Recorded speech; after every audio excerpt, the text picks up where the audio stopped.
Hello. I'm doing this because I just read an article through one of the trucking news blogs, newspaper, online newspaper, that Tyson Foods is forcing all its employees, including truck drivers, everybody, from the top all the way down, they're forcing everybody to get vaccinated or fired. They're also talking about not allowing people who can't prove that they're vaccinated to pick up loads there. I drive a truck for a living. I'm not getting the COVID-19 vaccine. It's not because I'm anti-vaccine.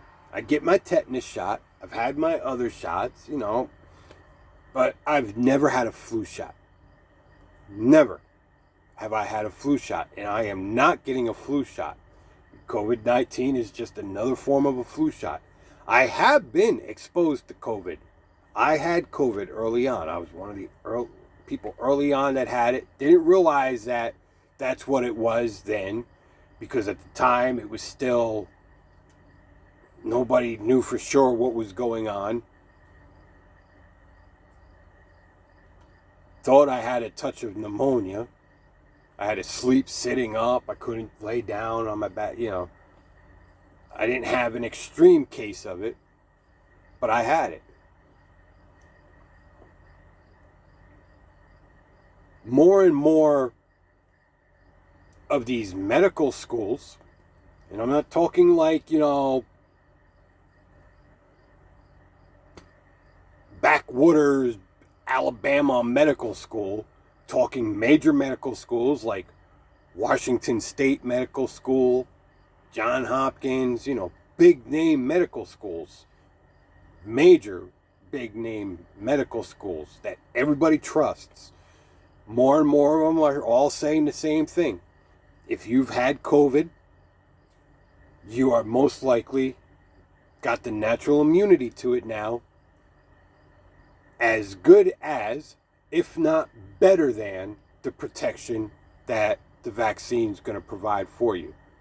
So I'm not getting the vaccine.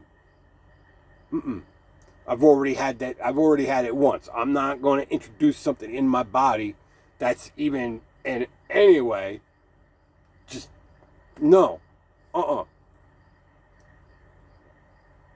There's another problem with this, though.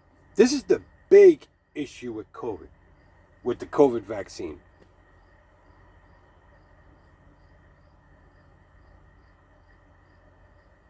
When drugs go through for FDA approval, they take years and years and years of testing.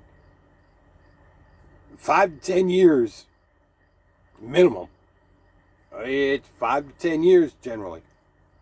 Some of them, when they talk about they're being fast-tracked, it's because they only went through 2 years of human trial. But they still went through a few years of animal trials. They went through a few years of research. They went through a few years of lab experimentation. So it all built up. So even then, when they're talking about something that's fast-tracked, a fast-tracked medication, it's probably still got 5 or 6 years of actual testing behind it. That's considered fast-tracked because it's only got a year or two of actual human trials. I went online and I looked up a list. And the list was so long that I couldn't even write it all down. But these are all FDA approved drugs. Some of these you are going to recognize. Elmeron, Zoloft, Paxil, Ranitidine or Ranitidine, spelled Ranitidine. It might be spelled it's spelled Ranitidine. It might be pronounced Ranitidine. Nexium, Priloscia, Prevacid, Levaquin, Cipro, Avelox, Xarelto, Januvia, Victoza, Abilify,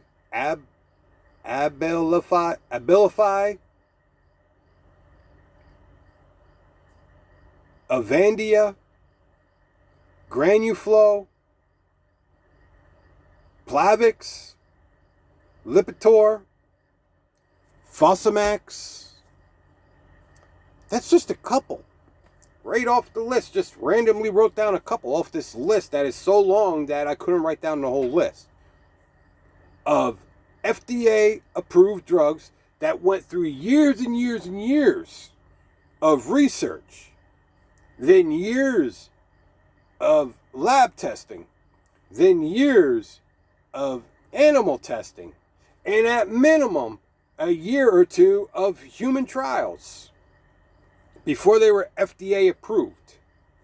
And they're all involved in lawsuits for anything from death to cancer to things as minor as bleeding, usually internal bleeding. Years and years and years of testing. And they want me to trust something that has not even a 20th of the testing.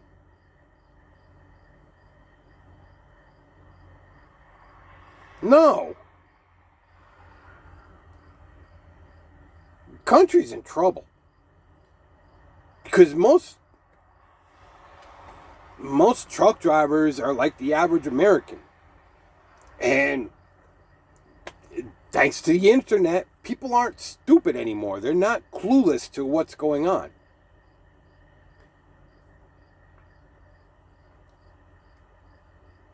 Like I said, I read medical journals. On YouTube, I listen to physics lectures. You know, I'm not a dumb person. I mean, that's what I do when I'm driving. I'm listening to physics lectures. I'm listening to things about string theory. I'm not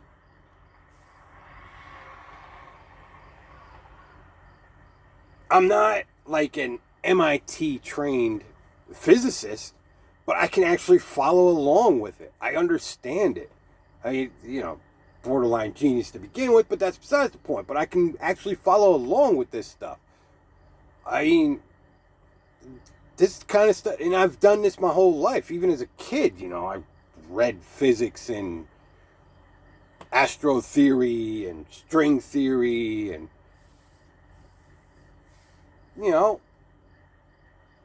world history, geology, meteorology.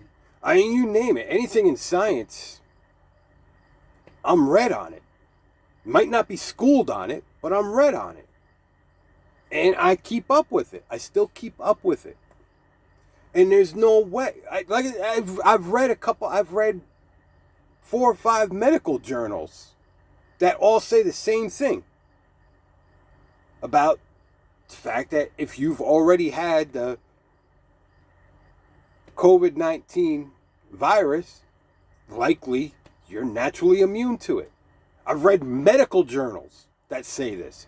And like I said, they're not from backwater Alabama medical school. These are from major medical schools. These are major medical journals. They're written in major medical journals, stuff like Nature. And it's stuff like that, major medical journals. I'm not getting the COVID-19 vaccine shot. And there's a lot of truck drivers out there that, for different reasons than me. Like I said, mine, at least my reasoning is scientifically backed by my own reading up and paying attention to what's going on. I'm not against people that want to get the vaccine. You can actually tell the difference between someone that they're actually logically decided why not to do this, because, they'll sit there and they'll tell somebody that because they decided to get the vaccine that they're a bootlicker. Obviously, that's just someone ignorant that just because they don't want to get it, which, that's their right.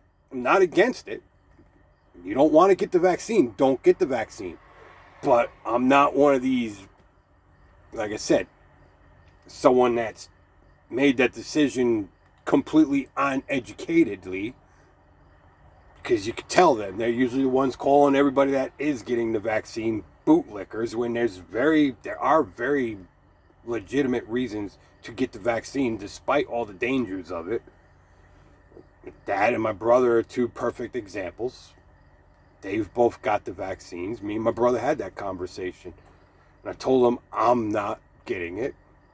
And we had that conversation about whether or not his son should get it. And I told him, I said, that's not a decision that I can help you make. I told him my feelings on the vaccine. And I told him why I'm not getting the vaccine. But at the same time, I told him why I think he should get the vaccine, my brother. But when it came to, my nephew, I told him, I said, that's a decision that you and your wife need to make. I can't, told you the reasons why I'm not getting it, told you the reasons why I think you should get it, but you need to weigh it on that. Those are, I can't tell you to take them and get it.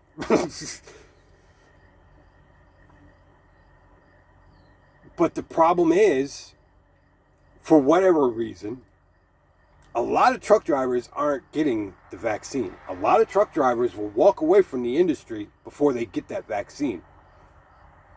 Hell, states all around the country are raising minimum wage to $15 an hour.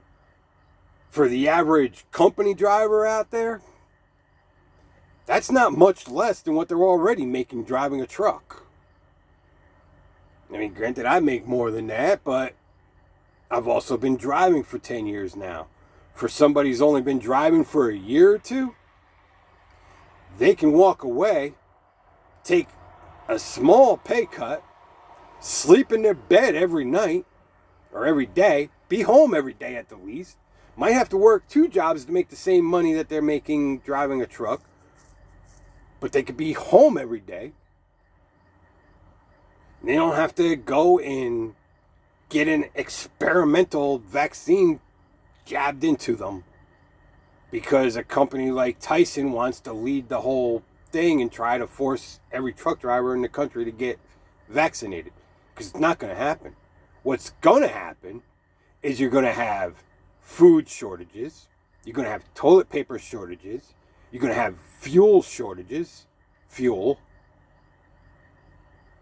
gasoline, heating, diesel.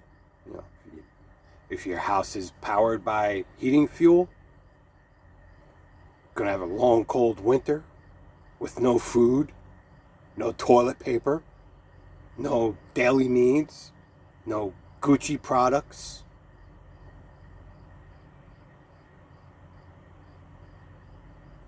Not gonna be able to get face masks. Not gonna be able to get school supplies, not going to be able to get prescriptions. The list just goes. The fact of the matter is, every single thing in your life, from the minute you are born, you could not be born in a hospital without one of these trucks. You could not die in a hospital without one of these trucks. You could not be buried in a casket without one of these trucks. And you could not live life the way you do today without one of these trucks. These trucks might not touch every single finished product that is in your life, but these trucks touched every single one of those products at some point in its production. Without these trucks, no smartphone. Without these trucks, no C8 Corvette. Without these trucks, no chocolate milk. Without these trucks, no gas to power your Camry or Prius or Hellcat, whatever it is you're driving. Without one of these, nothing. Without these trucks, every single thing in your life stops. You're an investor. Without these trucks, all your money goes away. Without these trucks, the economy doesn't work.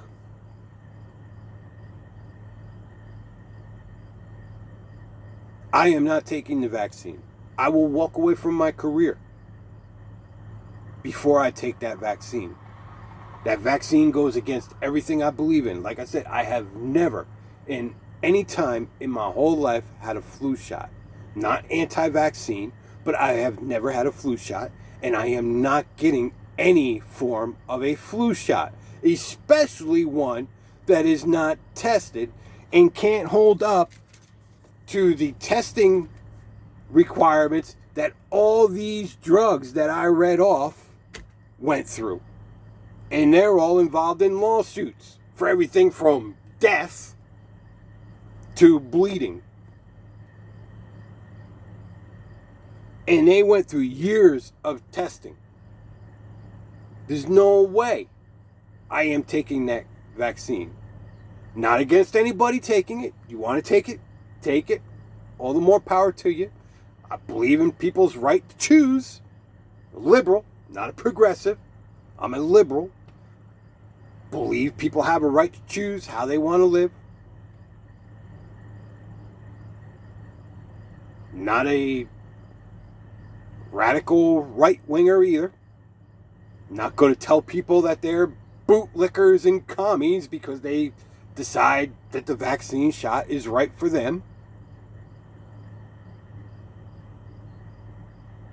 But I am not taking it. And there are hundreds of thousands of other drivers out here right now that will walk away from this with no problem. And that's the older drivers. The rookies, they can afford to walk away from it as well. It's only a handful of drivers that really can't afford to walk away from this career right now. And that's because they're kind of in that space in between.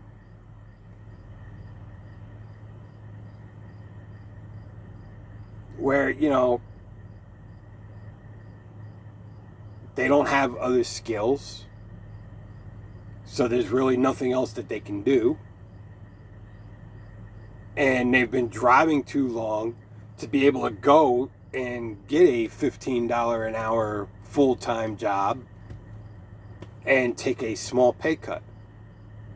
I mean, if I didn't have other skills, I would take a pay cut by about 50% if I took a $15 an hour job. Yeah, about 50%. I would take about a 50% pay cut with a $15 an hour job. But if the industry is going to force me to take that pay cut, I'll take it. It'll give me more time to put into my business.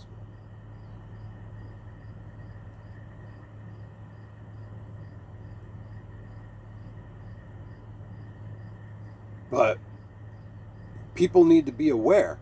If they force this on truck drivers, you're going to suffer. You're going to suffer badly. Because you think the food shortages and the toilet paper shortages were bad at the COVID outbreak. We were still out here muscling through. I muscled through. I drove every day that I had COVID. I drove every day. I didn't know that that's what I had at the time. But I drove every single day that I was sick. Like I said, I had to sleep in my sleeper sitting up with pillows so that I didn't suffocate on my lungs. I thought I had a touch of pneumonia. I muscled through it. I worked every single day. I worked I worked pretty much the whole year straight through. All of 2019 without a day off. I worked through the whole outbreak without a single day off. I was out there every day. And I will walk away over the vaccine. And there's a lot of other drivers that are like me. Different reasons, different mentalities. Like I said, mine is an educated decision. And there's a lot of truck drivers out there that they're making the same decision educatedly. You know, I'm not picking on my fellow truck drivers because the majority of them are making their decision educatedly. But there are some out there that, you know, just like some lawyers and some bankers and some managers and some gas station attendants and some janitors and some floor sweepers. They're just making it on a whole nother reason. They're just making that decision for completely different. But, you know, the majority of us that are against getting the vaccine, our decision is an educated decision. It's not a stupid decision. It's not a decision based on ignorance. It's an educated decision. And there's not enough people now. This industry already has a massive shortage in drivers over pay. The industry isn't willing to pay people to stay in it. There's no way the industry is going to be willing to pay people to come flocking to it. So there's major issues coming if they keep pushing this vaccine issue. And people need to be warned of it. It's going to be major gas shortages, home heating oil shortages, food shortages, daily needs shortages. It's going to make the shortages during the COVID outbreak, especially the worst of it, it's going to make the shortages that you experienced then look like a day at Disneyland.